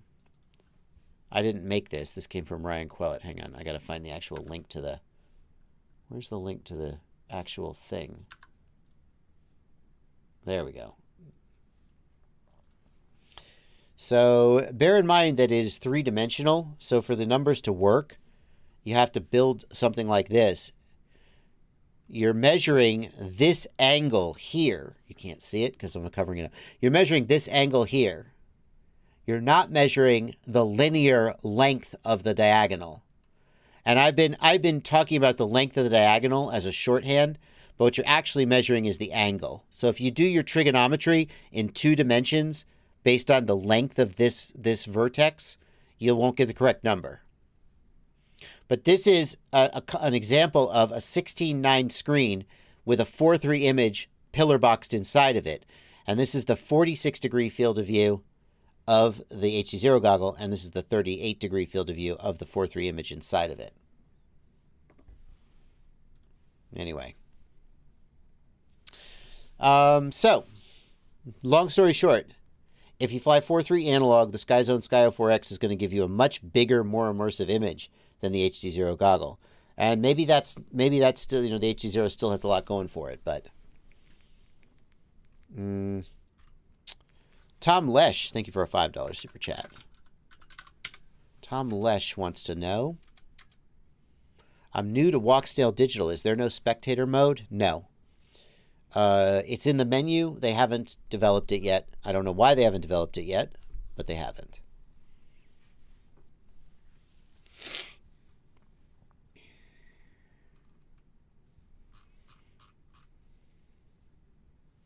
Thank you, Bogeyman FPV, for the kind words. I appreciate you and all you do. I've been learning from you since 2016 and finally became a patron. Oh, well, thank you, especially if you became a patron. My goodness. I always say, if that day hasn't come, then maybe the day will come. Well, after 2016, after 6 years, almost 7 years, the day finally came. Thank you for joining up, Rob.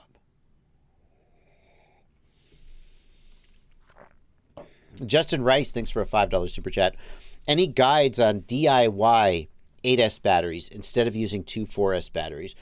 Justin, I guess my question to you would be, why is the process of building your own pack by spot welding tabs on cells and yada, yada, yada, why is that more appealing to you than just building a damn series adapter for 2 4S batteries? Right? Everybody I know, and I'm not going to say it's everybody in the world, but everybody I know who runs 8S or 12S quadcopters just has 2 batteries in series. And they have a series adapter. What's wrong with that solution? It makes charging simpler. You're going to have to get an 8S charger. They do exist. But why not just use 4S batteries? Size reasons. How much size are you saving, Justin? I don't believe you. I'm skeptical. Because, like, Justin, think about it. Hang on. Now,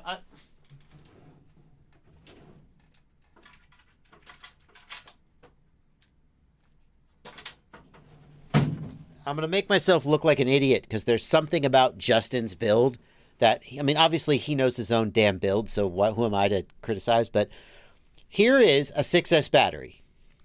Here is a 6S battery. I would like to make a 12S battery. Okay, so I'm going to peel the coating off them. I'm going to separate them all out. I'm going to desolder, whatever. I'm going to put them together. And what have I got in the end? I'll have a 12S battery. It's the exact same size. It's the same number of cells. If I want a 12S, 1000 milliamp hour, that's how big it's going to be. Right? So the only thing I'm saving is the weight and size of the XT60 lead. And at the end, I've got a 12-cell battery that I can't charge on any charger, except like one 12S charger that I spent too much money on. So, like, I don't see how this weight and size of this XT60 is going to be the thing that, like, breaks you when it comes to your build. That's why no one does that. But maybe you got a special reason why you really want to do that. Here's the other thing, Justin. Let's say you so how would you, I'm going to try to answer your question, because I actually have a policy where generally if you ask me what I think is a weird or dumb question, like you want to do something dumb, I'm mostly just going to try to answer your question and help you out, unless what you're trying to do is dangerous, or harmful. But in this case, like I don't know, it's not dangerous or harmful. We're just shooting the shit. If you did want to do this, you would want to find a source for individual cells. You would want to buy, 3,000 milliamp hour cells. And you would get naked cells from a manufacturer. You could probably buy them on, let's guess that you can buy them on, let's see if you could buy them on AliExpress. Let's see. I don't know. I can buy anything on AliExpress, right? Lipo cells. Oh, hell yeah. All right, now, what milliamp hours do I want? I don't know. 12S, 1,000 milliamp hours, 2,000 milliamp hours. Let's try 12S, 2,000 milliamp hour cells. Here's a 2,000 milliamp hour. Let's try and dial it down a little more. 100C. Can we get anything? No. We're out of luck. No, now we just got batteries. So where can I buy bare lipo cells?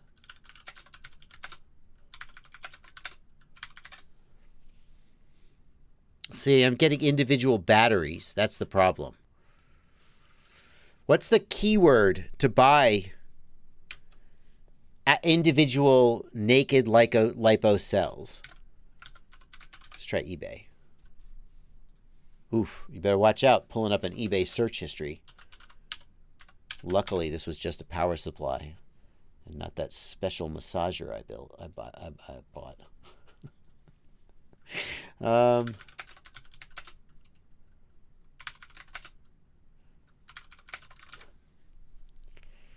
No, again, I'm just getting batteries. So what you would want to do is you would want to source individual cells. I don't know where you could do that. I would bet if you reached out to like CNHL and you said, I want to buy cells, they would have some, if you spent $500 on cells from CNHL, maybe they'd sell you some bare cells. They probably would. Oh, that's interesting. 1,400 milliamp hour 1S. Let's try just searching for a 1S. That's a good suggestion. Yeah, but you're not going to find a 100C. No. So what I would do is I would go to CNHL. You could always salvage cells from individual packs, but that doesn't scale well. If you're trying to actually build packs to use, you're going to want to have a process you can repeat. Lipo batteries. Do we have a contact us? Do we have like a contact us? Customer service Q&A. No, contact us. Damn it, it was right there. Contact us. Okay, so I would go here and I would say name Joshua Bardwell, etc. I'm not going to put that stuff in. Hi, I would like to purchase some 1S cells to build my own packs. Do you do direct to consumer sales, and what is your MOQ? The specific cell I'm looking for is 1S100C 1000 milliamp hour. Thank you. I would do something like that. And then I would also reach out to GNB. I would reach out to GNB. I would reach out to, well, I'm not going to be able to find GNB. Where's GNB?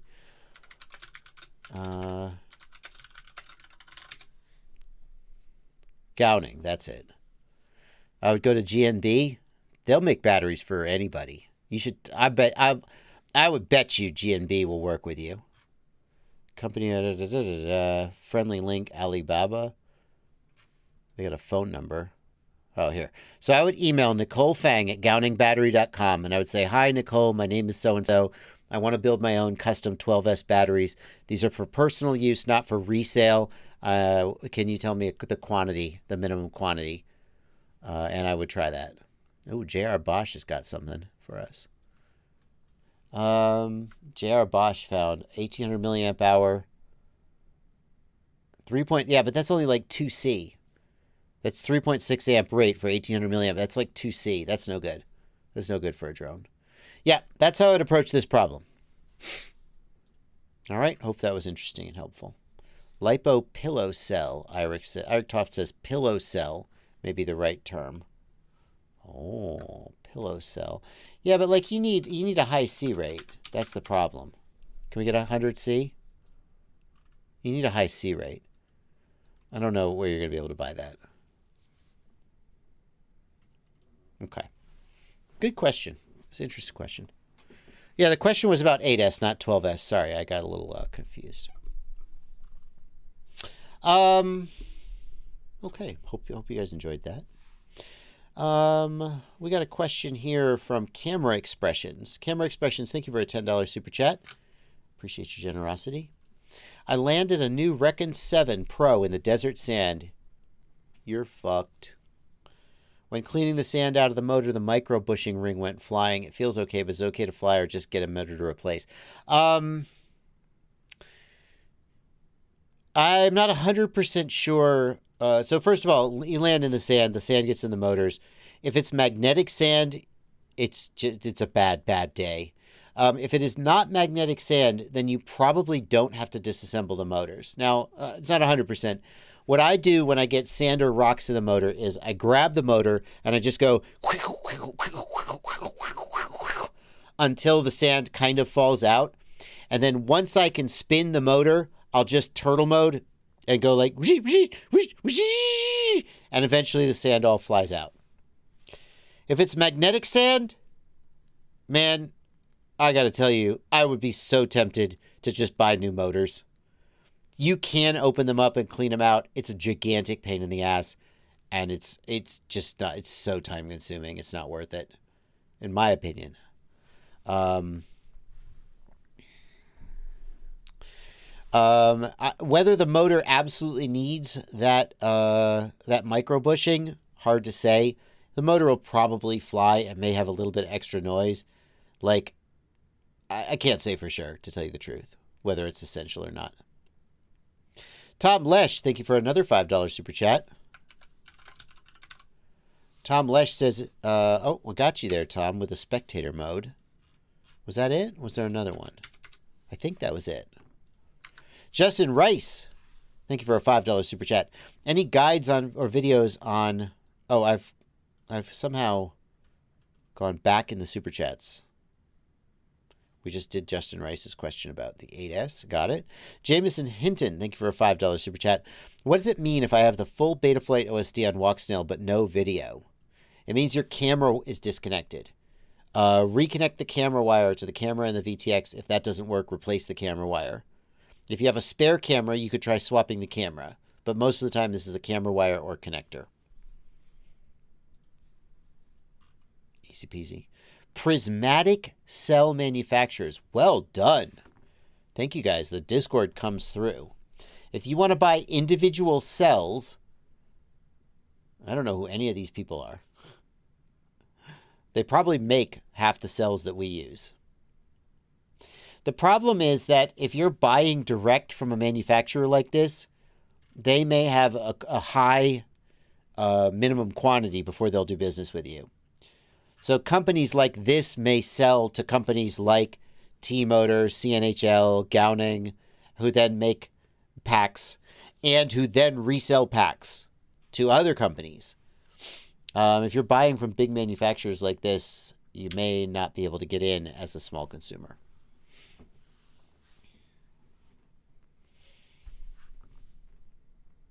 Okay.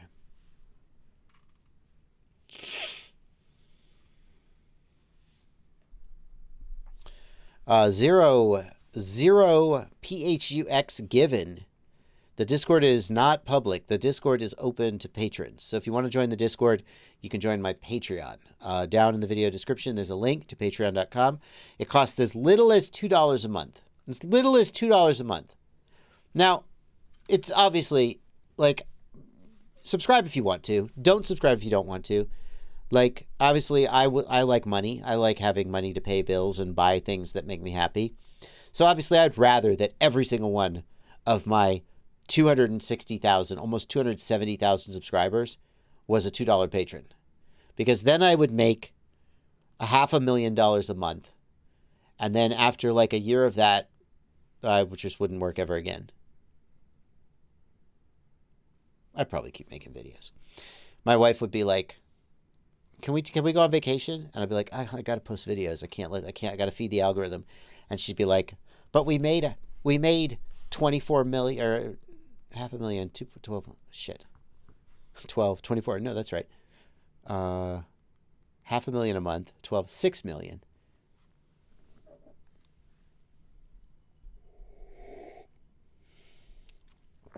She'd be like, but we made $6 million last year. Can we take a 2-week vacation? I'd be like, honey, I can't have the analytics go down. I got to post videos.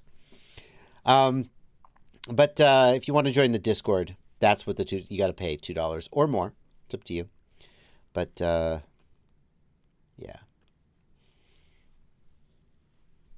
My favorite, and again, I'm not salty about this. I really don't care. Like, I have gotten where I am by answering every message I get and never thinking about when someone pays me. So if you ask me a question, I'm not going to go check to see if you're a patron before I answer it. I'm just going to answer it.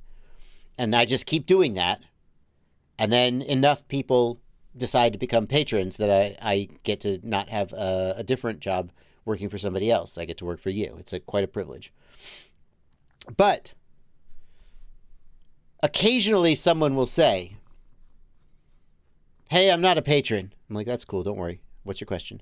Yeah, I would be a patron. I just can't afford it. And I'm like, okay, come on. I don't care. But don't bullshit me.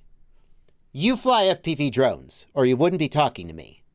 If you fly FPV drones, you spend more than $2 a month on props. You spend more than $2 a month on... You're not in this hobby if you can't spend $2 a month on something. So just say, I'm not a patron. I don't want to be a patron. I don't feel like signing up. You haven't earned it. You're not worth it. Please don't say that. That's just rude. You know, say whatever you need to say. But don't be like, I can't afford it. Yes, you can. Don't bullshit me. Just say, I don't want to afford it. Or just don't mention it. Just be like, hey, I got a question. Yeah, cool. I'll answer your question. Don't bring it up. But if you do bring it up, don't bullshit me about it.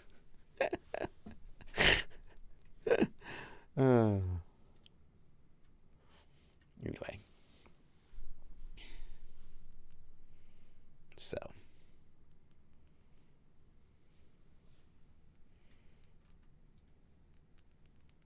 I maintain that if you're in this hobby, you spend enough money that if you chose to, you could spend $2 a month on my Patreon.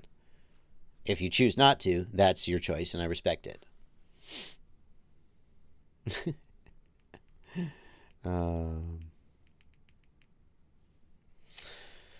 Wow. Willpower FPV says I remained a patron for 8 months while collecting unemployment. If you're on unemployment, please feel free to cancel your Patreon guilt-free. You need that money more than I do. Okay.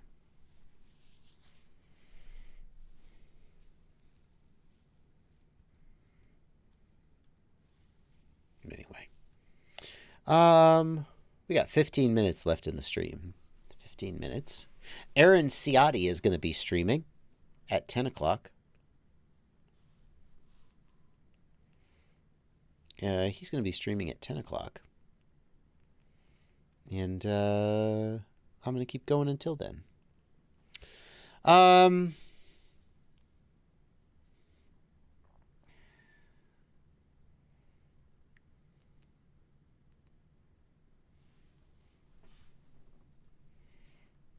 Let's see here. I'm late. Could you start over?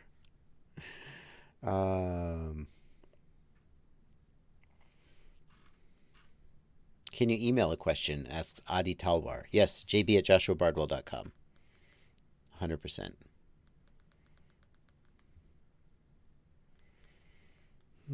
Can I do a super chat on JLit? Ian FPV says I never answer their questions anymore. Well, that was your chance, Ian. I just read your question. How much do you give back by being a patron yourself? Asks Sebi D FPV. That's an interesting question, Sebi D.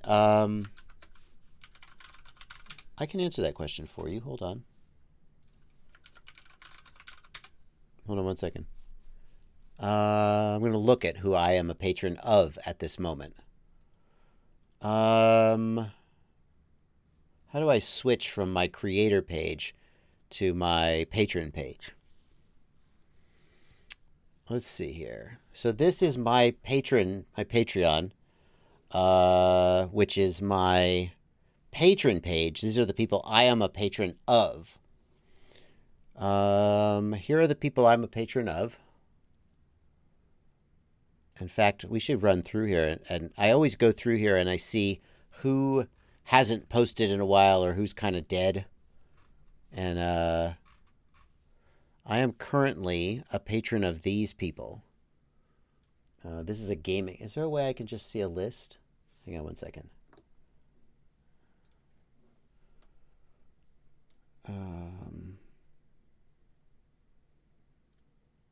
How do I, can I just, here's my feed.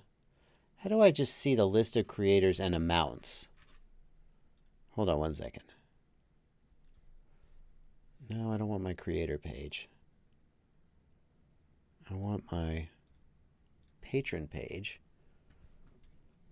There used to be a way you could see the individual people the last time they posted. Memberships, that's where I want to be. Got it. Okay, here we go. Whoa, hang on. Why is Betaflight... Betaflight used to be $300 a month. Why has that gone away? Has Betaflight... What happened? I was set to NAN. Well, we'll update that immediately. Oh, no. That is the wrong PayPal account. Hang on, I gotta fix that. Okay, now we're just sitting here. Okay. Oh, I don't know how that got canceled. That's a shame. Hold on one second. Settings. Memberships. Okay. Emu Flight dev team, $20 a month. Stop clicking through. I didn't want to do that. When did they last update? I don't know. Is Emu Flight development still ongoing? It's Blunty's patron. Lee Schofield. Many a true nerd. You don't know him. He's a gamer. Let's Drone Out. Curry Kitten. Ciati FPV. Why did he say NAN? Has the pledge changed? That's weird. UAV Tech, Bruce Simpson, Bot Grinder, Andy RC, Albert Kim, Nick Burns, Mute FPV, Skittles, Konstantin, Pavel Spikowski, Clean Flight, Tweet FPV, Chris Rosser, and Madstech. These are all people I am patrons of. I'm patron of Betaflight for $300 a month. Because like without the Betaflight project, like my whole career would be a lot harder. So at some point I was just like, I need to support these guys. So and so I did. Yeah, I don't know why these guys are NAN. Like, not. I'm guessing they're not being charged. That's weird because obviously I didn't change it. Maybe they deleted. I don't know what happened. Maybe they deleted their memberships or something. I basically will become a patron of just about anybody in FPV who has a Patreon at like some level.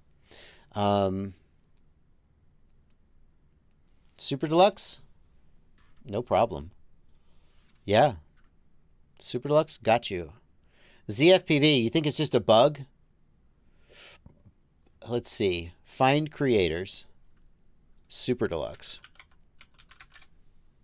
Super Deluxe. Creating FPV drone entertainment and traveling the world. Yeah. Join.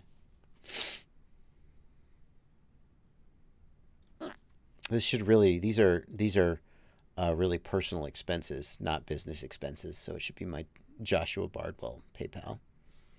All right, who else? Who else has a Patreon?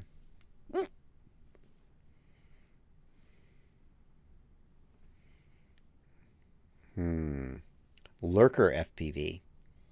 Is he here? You got to be here in the chat. 429 Turbo. If Betaflight would invoice me, then I could write off that $300 a month. But it's basically just a donation. And since it's not directly tied to marketing, I can't write it off. Who else? Super Deluxe says you just triggered my W9. Oh, Bacon Ninja. I've been seeing Bacon Ninja's video for sure. Let's get him. Does he have a patron? Bacon Ninja FPV. 14 patrons. You're about to get another patron, Bacon Ninja. $5 a month. Bacon Ninja makes good content. This guy keeps making content. He's going to go places. Bacon Ninja. Gotcha. Who else? Who else has a Patreon? I've got Pavel Spikowski already. Bachgrinder I've got already.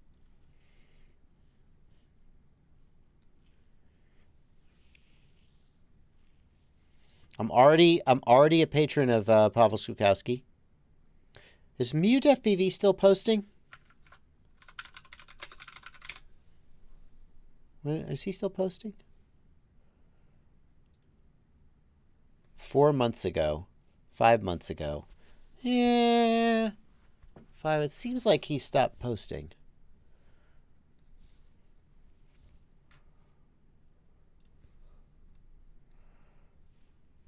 Infinity loops. Oh, heck yeah. Memberships. Let's see. UFV Tech, Bruce Simpson, Andy RC, Albert Kim, Nick Burns, Mute FPV. Has he made content? Can I see his posts? Mute FPV. I got to click down here. Has he posted on Patreon? Hasn't posted in YouTube. When did he last post on Patreon? 4 months ago. It looks like he hasn't done a lot in 4 months. I might change that membership. Mute FPV, you got to get back to posting. We're going to trade him out for people who are posting more regularly. Now, Madstech. Surely I'm a member of Madstech's Patreon. Let's nix Mute FPV. Nothing personal. But he doesn't seem to be posting very often. Cancel membership. Surely I'm a member of Madstech's Patreon. How am I? Yeah, I am. I thought so. Headmaster. Heck yeah. That's a good one. This is a good little exercise. Headmaster, no, oh yeah, that's worth a subscription for sure. Boom. Got it. I'm already a patron of It's Blunty. Also, I pay It's Blunty every month for his work on my channel. So that $10 that I give him, trust me, he makes a lot more than that. But I am a patron of his, just on principle. Let's see here. Weebleed? Weebleed, I support Weebleed FPV by shopping. If you have a store, I'm not going to join your Patreon. Chris Rosser. We got Chris Rosser? Yes, we do. UAV Futures. I don't think he's very active. I was his patron. My policy is that I'll give you $5 a month forever as long as you're making content. If you stop making content, I'm gonna stop supporting you. Oh, god dang. Well, he posted 2 days ago. Alrighty. 1 month ago. Does one post a month count? I don't know if that's worth $5 a month. I'm going to go with the $2 tier, but I am going to join.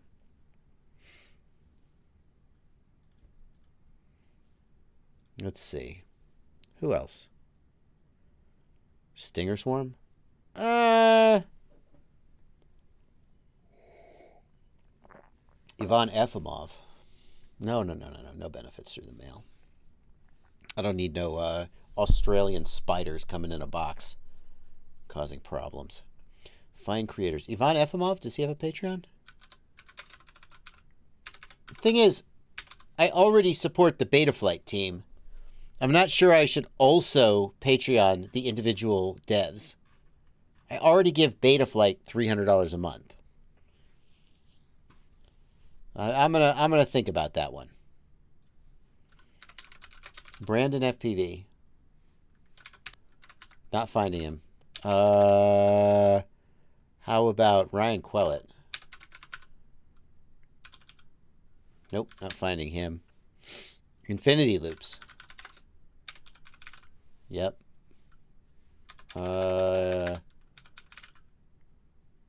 Yep, that's him. Infinity Loops, heck yeah. Oh, you're not going to give me the $5 option. It's 3 or 6, huh? Fine, you got me at 6.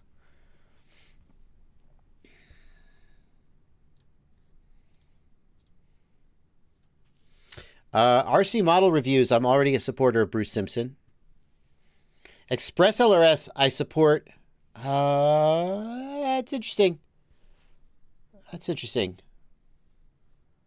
I'm thinking of WTFOS. Does Express LRS have a Patreon? No. All right.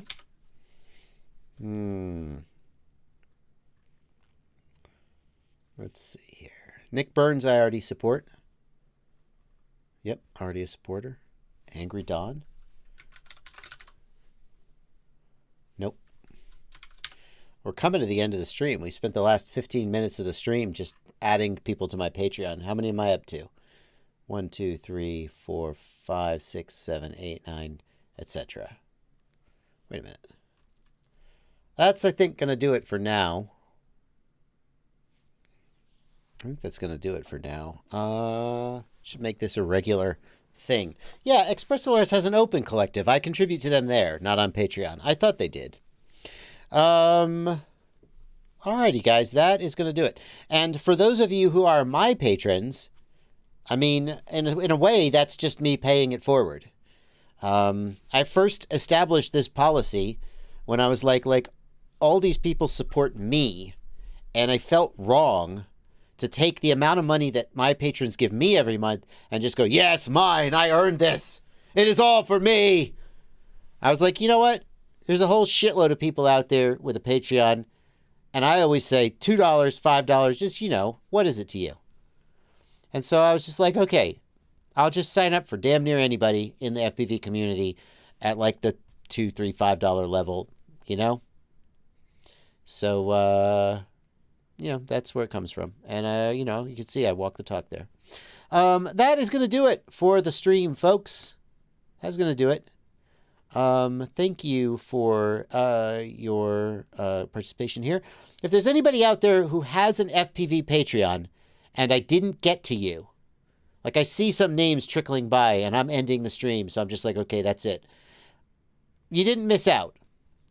If you make content regularly and have a Patreon and you reach out to me and say, hey, Bardwell, I have a Patreon, check me out, then I'll probably subscribe. So you're welcome to email me and mention that. I'd love to support you. Yeah, that's going to do it, though. Thank you so much, guys. Have a great stream, Siati, and I'll see you in the next one.